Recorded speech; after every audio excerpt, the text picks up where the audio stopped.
Esto suena así. Ríos de tinta han corrido en torno al boom musical del reggaetón, así como muchas voces se han escuchado a su favor y otras tantas en contra. Más allá de su debatida legitimidad artística o sociocultural, a mí me interesa en cambio su influencia en el habla del pueblo. Pues Michael, si te pliegues a hacer, anda sin yogi, sin yagi, sin pelotica. Dale para el hospital. Que volá a serie, que vuelta es mío. ¿Cómo está la situación? Y el otro, no, todo está fresa. Aquí voladito en fiebre. No, sigue, que más para adelante hay gente. El chamaco tiene, es bien parecido, pero no tiene bala. A la Mailó. No, está feo como el Junkie. La clásica. ¡Ño! Estamos escapados, el mío. No tiene ni un peso, no tiene un fai. Son miles. Eso está bien, como se dice, la palestra pública.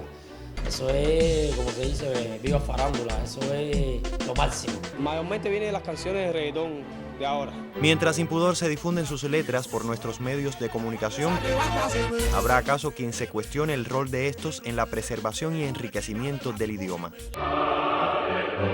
Tendríamos que verlo de dos perspectivas. Por ejemplo, lo que ponemos nosotros y transmitimos que lo hicieron otras personas.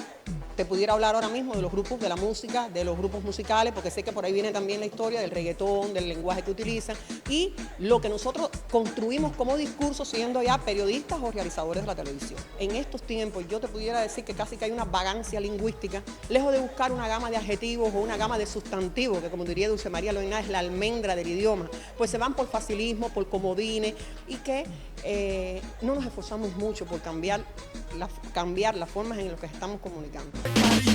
La lengua, sabemos, es un organismo vivo en constante evolución, reflejo del mundo material y de su alma. A uno de nuestros lexicógrafos, Constantino Suárez, le pareció que no es la academia sino el pueblo el mejor filólogo, por cuanto usa o desaprueba palabras y frases en función de su utilidad. Son frases fáciles de decir. Se establece un diálogo rápidamente con ese tipo de vocabulario. Vamos a pensar que estamos hablando de los actos de habla, o sea, de cómo las personas en determinados momentos se comportan. Y en ese caso yo te diría que más o menos como siempre se han comportado teniendo en cuenta el tiempo en que se vive.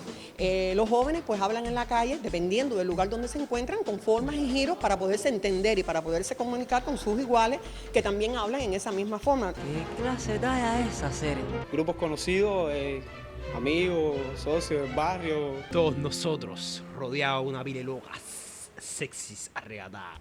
Unos jóvenes sí se expresan de una manera inapropiada, incluso en lugares públicos comentan sus intimidades y creo que eso no es lo más correcto. Pero hay otros jóvenes que quizás tienen más vínculo con el estudio, que asumen otras posturas. Bro. ¿Qué clase de talla es esa serie? Es difícil de pararlo, por la música, por el ambiente que se está viviendo.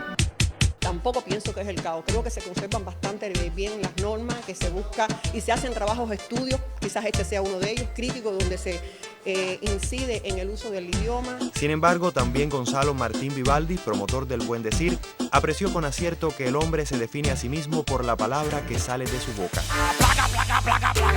Y eso nos deja pensando. Jan Zulier García,